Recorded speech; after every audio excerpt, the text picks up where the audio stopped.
Hi there, Michelle again, this time with a really quick video, I hope, / promise, this time about how to turn your blog post into an audio. Because, well, we've got text, we've got video, why not do an audio by itself? Because basically there are people out there who don't want to read and they may not want to watch, and I think I might have mentioned it on another video, perhaps they prefer to listen to stuff. So you can turn your post into an audio.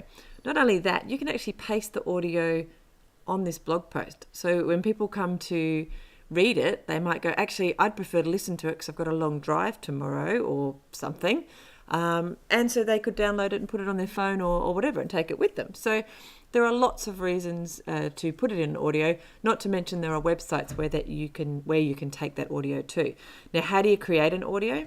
Well, you can just read it. It can be as simple as that.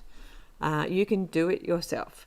One of the things that I did in the beginning of my digital life back in 2002 is read the ebook that we had written by a ghostwriter.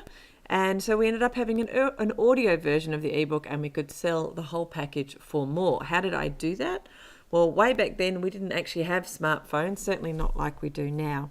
So the recording was actually done on a little mobile recording device, and I actually got under my doona or my duvet or my blanket. I'm not sure what part of the world you're in. You might call it something. And what that does is dampen the sound. So I got a chair on my bed. And the chair held the doona or the blanket up over my head. I had a head torch on my head, and I had a printed version of my ebook in front of me. So I had a printed version of my book because I had it printed as well. And I basically read it. So I spent maybe 3 or 4 hours reading it, and then that was turned into an audio version of the book. That's not going to take you anywhere near as long because I read a whole book. You can just read your blog post. Simple. You now have an audio. If you don't want to do it, then because you're worried about your voice, and I have a weird Australian accent and I did okay. However, maybe you would prefer to use someone else. Go over to Fiverr. See if you can find someone there. There are probably plenty of people who would be more than prepared to read a 1,500 word blog post for you for not very much money. Now you have an audio. So what are you going to do with that audio? Well, most people actually they have podcast. So if you were going to get into a regular habit of creating blog posts, which of course you should do, then you could possibly turn those blog posts into a podcast. Now, I wasn't going to say this because I don't want to confuse things, but you can actually go the other way too. And that's what a lot of podcasters do.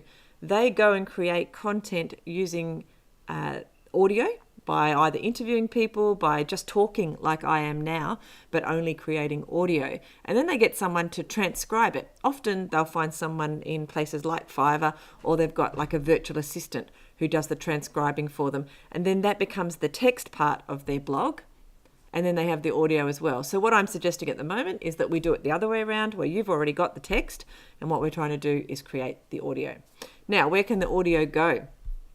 Obviously, anywhere a podcast can. So you can put the audio at SoundCloud, which is a place that I've put a podcast that I have done in the past. And there's another website called Auphonics. And there's reasons to have all these, and this isn't a podcasting course, so I'm not going to get right into it, and it can get a little bit technical, but you can just go here and paste your audio. And Auphonics also give you some ability to do a bit of editing as well.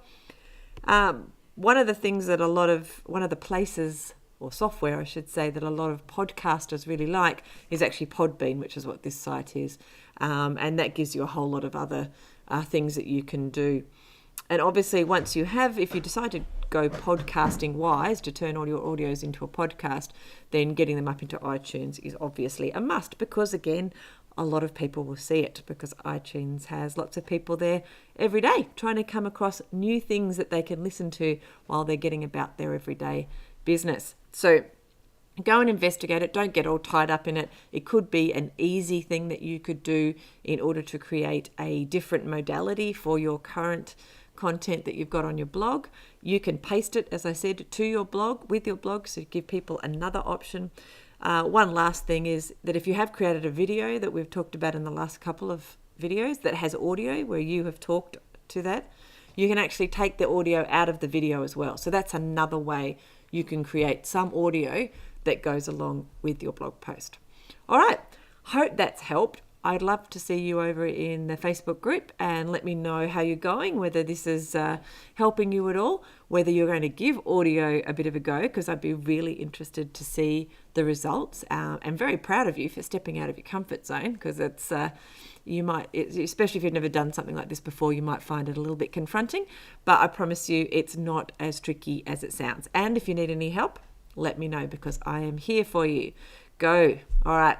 I will talk to you soon. I think I might have one more video to create for you. Bye.